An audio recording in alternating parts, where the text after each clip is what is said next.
15,000 అందుకున్నారా ఏమన్నా? నాకు రాలేదు, అయినా సరే ఏం అనవలసిన పని లేదు.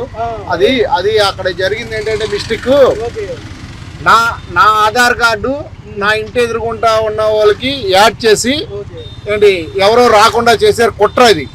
ఎందుకంటే ఈ ప్రభుత్వంలో రాకపోతే డబ్బులు ఈ ప్రభుత్వాన్ని నేను తిడతాను కాబట్టి అది కొంతమందికి ఆనందంగా ఉండొచ్చు కాబట్టి ఏదో కుట్ర జరిగి నాకు రాకుండా చేశారు ఏంటి, అది అంతేగాని ప్రభుత్వాన్ని నిందించవలసిన పని లేదు.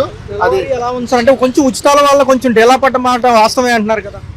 ఏదండి, ఉచిత బస్సు ప్రయాణం వల్ల కొంచెం ఆటో కార్మికులు డేలా పడ్డ మాట తగ్గుతాయి. ఇప్పుడే కాదు, ఈ ఉచితం వల్ల కాదు, ర్యాపిడ్లు, వాలాలు, ఊబర్లు వచ్చాకే మా జీవితాలన్నీ దెబ్బతిన్నాయి.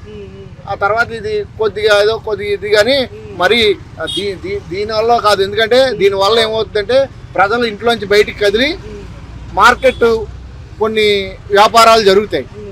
అది కాబట్టి అలాగే బయటికి వెళ్తే స్త్రీ 300-400 జీతాలు, వాళ్ళు 100 రూపాయలు ఖర్చు పెట్టుకొని ఛార్జీలకి అయిపోతే వాళ్ళు కష్టపడి సుఖం ఉందండి. కాబట్టి దీనివల్ల పాపం పేదవాళ్ళు అందరూ వెళ్ళి కొద్ది పనులు చేసుకుని హ్యాపీగా బతుకుతున్నారు. కూటమి ప్రభుత్వానికి నేను ఖచ్చితంగా ఏంటి మంచి చేస్తుందని నేను ప్రజలు తెలియపరుస్తున్నాను. 10-15 ఏళ్ళని పుచ్చించిపోకూడదు మనం ఏంటి. మన పరిపాలన మంచిగా జరుగుతున్నంతకాలం ప్రజలు మనల్ని ఏంటి ఆహ్వానిస్తారు. కాబట్టి మనమే 15 సంవత్సరాలే ఉండాలి, 10 సంవత్సరాలు ఉండాలనుకోవడం కరెక్ట్ కాదు. ప్రజలు నడిపిస్తారు ఏంటి. ఈ ప్రభుత్వం మటు చక్కగా పనిచేస్తుంది, అంటే అభివృద్ధి కోణంలో ఆలోచిస్తుంది. దీని మటు అందులో పవన్ కళ్యాణ్ గారు మటు స్టెప్ చాలా జాగ్రత్తగా తీసుకుంటున్నాడు, చాలా జాగ్రత్తగా మాట్లాడుతున్నారు. కాకపోతే కూటమి ప్రభుత్వంలో ఉన్న పార్టీల్లో కార్యకర్తలందరూ ఐక్యంగా ఉండాలి తప్ప కానీ ఏ చిన్న విషయానికి ఇగోగా పోకూడదు. ఇది నా అభిప్రాయం సార్. మాజీ ముఖ్యమంత్రి మరి ప్రజల్లోకి వస్తానంటున్నారు, ఒకసారి మరి ఏమంటారు? ఇక నేను బస్సు యాత్రలతో పాటు దాని గురించి మాట్లాడదలుచుకోలేదు. నాకు ఇష్టం లేని అంశం గురించి నేను మాట్లాడదలుచుకోలేదు. చూస్తే ఇదే విధానంలో అమరావతి ఆవకాయ పేరుతో రేపు జనవరి 8, 9, 10 తారీఖుల్లో మరొకసారి ఈవెంట్ ప్రోగ్రామ్స్ పెడుతున్నారు విజయవాడలో.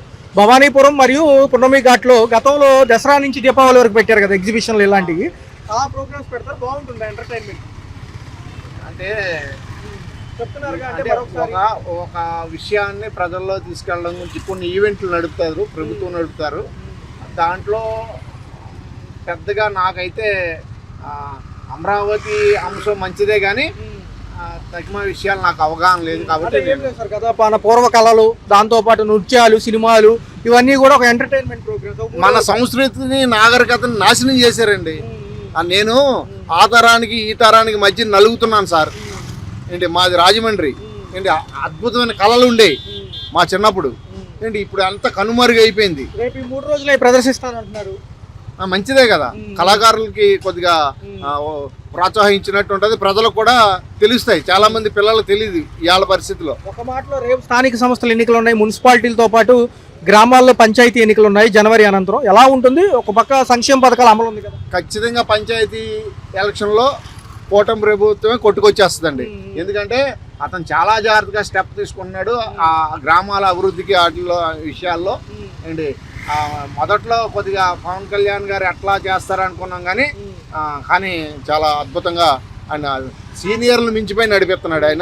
ఆయన శాఖలో మట్టుకు ఆయన అద్భుతం. మీ ప్రభుత్వం వచ్చి 18 నెలలు అవుతుంది. సామాన్యులకు పనులు లేవని కొంతమంది అంటున్నారు, అరకొరగాని కొన్ని పథకాలు అదిగాయని కొంతమంది అంటున్నారు. నిజంగా నిత్యావసర సరుకుల ధరలతో ఎప్పుడు సతమతం అయ్యే సామాన్యుడి పరిస్థితి ఎప్పుడు లేదండి. సతమతం ఈ కూటమి ప్రభుత్వం వచ్చినాకే. మీరు లోపలికి వెళ్ళి రేట్లు చూడండి. రైతుకు గిట్టుబాటు లేదు, రైతుకు రూపాయి రావట్లేదు, మధ్య దళాలు దొబ్బేస్తున్నారు. ఏమంటే మొన్న తుఫాన్ ఎఫెక్ట్ అంటున్నారు. ఇంకా ఎన్ని రోజులు ఉంటుంది? ఇంకెన్ని రోజులు ఉంటుందండి? మీకు తెలవదా?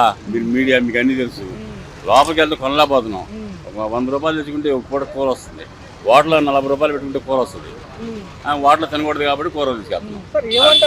ఇన్ఫ్లేషన్ ఎఫెక్ట్ ఉంటుంది అంటారా? పనులు లేవని చాలా మంది అంటున్నారు. పనులు లేవు కాదండి, పనులు లేవు, బిజినెస్ లేవు.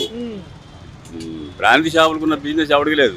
బ్రాంతి షాపులు మాత్రం మా నడుస్తున్నాయి ఇక్కడ ఆంధ్రప్రదేశ్ లో. సంక్షేమ పథకాలు చెప్పారు, అన్ని కూడా అరకొరగా వస్తున్నాయి, బడ్జెట్ ఎక్కువ అవుతున్నాయి అంటున్నారు. సూపర్ 6 పెట్టారు, ఏం అమలు అవుతున్నాయండి?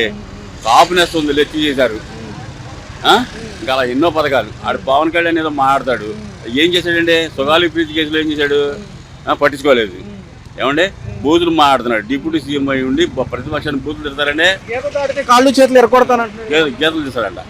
ఏం మాట్లాడి అంత గౌరవమైన పదవులు ఉంటూ ఉత్తరప్రదేశ్ యోగి ఆదిత్యనాథ్ లాగా బుల్డోజర్ ట్రీట్మెంట్ ఇస్తానంటున్నాడు. అసలు ఇతని బీజేపీలో స్థానం లేదు, అడ్డు పెట్టుకున్నారు అంతే. ఇంటికి గోడ పెట్టుకుంటాం కదా, తడికి